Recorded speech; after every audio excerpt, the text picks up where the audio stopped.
I finally do present to you an extract from the Yorkie Bar Reflex by for those who I'm a liar. I'm not going to do it right now.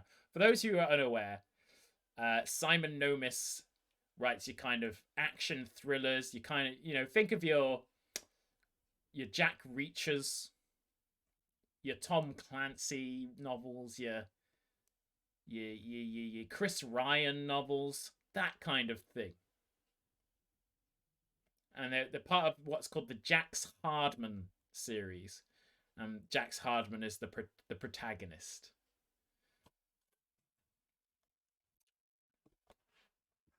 The Yorkie Bar Reflex by Simon Nomis.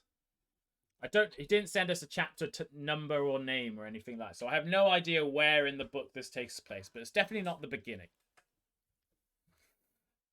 Ping, ping, ping went the teeth into the lazy town Robbie Rotten lunchbox. Jax Hardman's tweezers in hand, biting down for...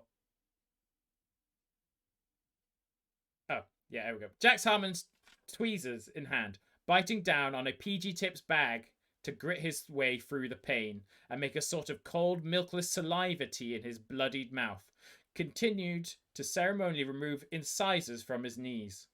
Jax doesn't have some sort of dental knees. These were the teeth of the 12 guys he'd absolutely fucked up in the previous chapter, turned their faces into a jam with his kneecaps. The words of the last of the goons to be preserved, and not in the good way, in the prepared to be spread on toast way, bounced around his head like the words of the last song you heard playing in a charity shop. This goes much higher than you can ever know, Hardman. At least that's what the words sounded like coming from the pile that used to be his face. Every situation Hardman got into, it always went right up to the top.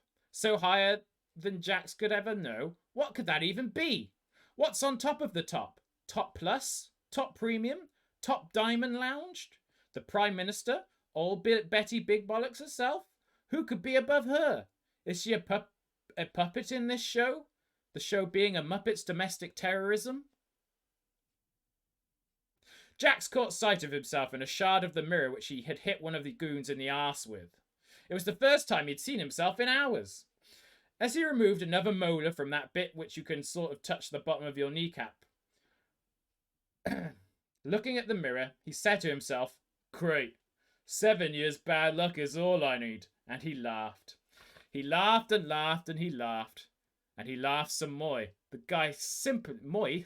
and some more. The guy simply could not stop laughing.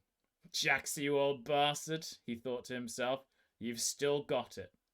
But then this confidence was shattered when he realised he could have said something about reflect on this or use some hindsight as he smashed it over that punk's little bum.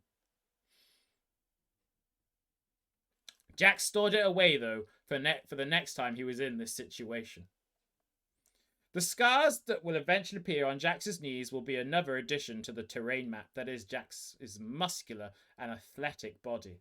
The time he was stabbed in Beirut, the bullet wounds from the Chegwin fiasco, that's book 3 in the Hardman series, highly available in charity shops now, where he had caught himself on the in and out part of the door, which keeps it closed and goes in when you pull the handle down.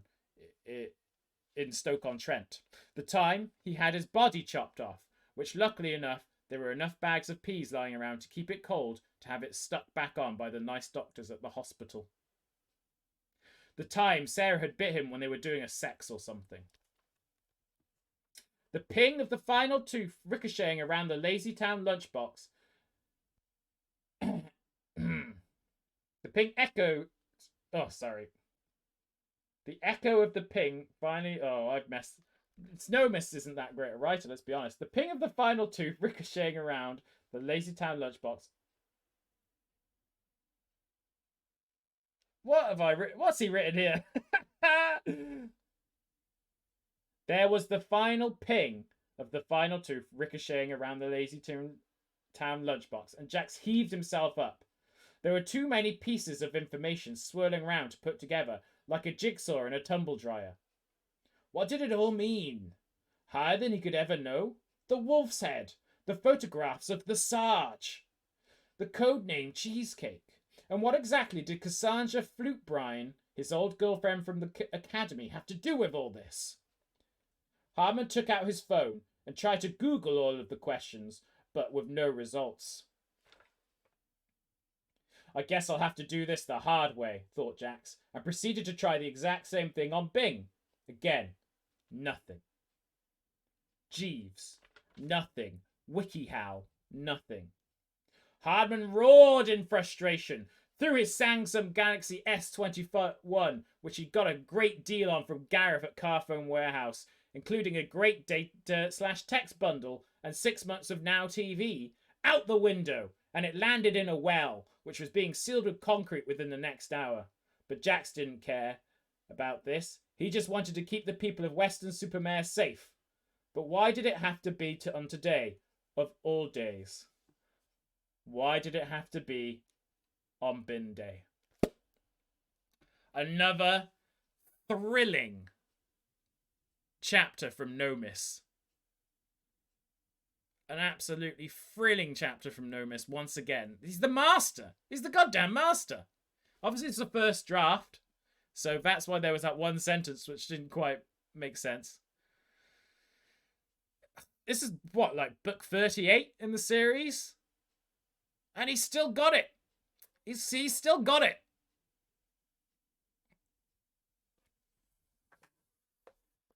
A master of his craft. You know, it's nice to be alive at the same time as a true genius. You know. You know, people got to be alive at the same time as Dickens, Bronte. Is it Jack Shardman or Jax Hardman? Neither and both?